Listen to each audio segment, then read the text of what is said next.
আপনারা সকলেই জানেন জোরতলা জলঙ্গি থানার পাশে যে একটা লাশ পাওয়া গিয়েছে, এটাই সেই গাড়ি। এই গাড়িতেই লাশটা পাওয়া গেছে। আপনারা অনেকে জিজ্ঞাসা করছেন যে ভাই এই জায়গাটা কোথায়। এই জায়গাটা হচ্ছে জলঙ্গি যে থানা আছে, এই থানার পাশেই কিন্তু এই জায়গাটা।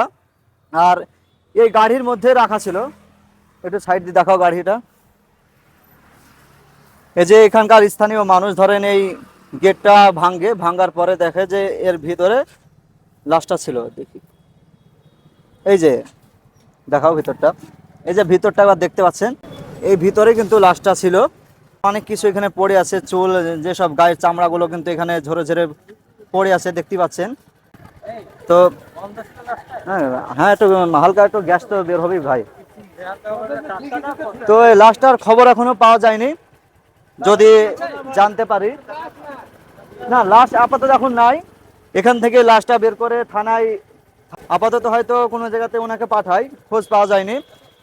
এই ভিডিওটা দ্বারা আপনাদের কেউ চিনতে পারেন অবশ্যই ভিডিও কমেন্টে জানাবেন, আর ভিডিওটা বেশি বেশি শেয়ার করবেন, মানুষকে দেখার সুযোগ করে দিবেন। হ্যাঁ, আরেকবার দেখাও, দেখি এদিকে আসো,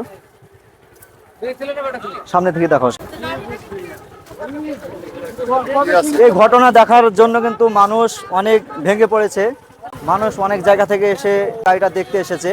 আর এই ঘটনাটা কিন্তু ভাই মারাত্মক ঘটনা। এরকম ঘটনা কিন্তু মানুষ কোনোদিন দেখেনি, যে এরকম গাড়ির মধ্যে অনেক দিন থেকে এরকম লাশ পড়ে থাকবে, যে গায়ের চামড়াগুলো ঝরে পড়বে, চুল ঝরে পড়বে। এই দৃশ্য কিন্তু খুব ভয়ঙ্কর ঘটনা। তো অবশ্যই ভিডিওটা আপনারা দেখতেই পাচ্ছেন, বেশি বেশি করে শেয়ার করে দিন।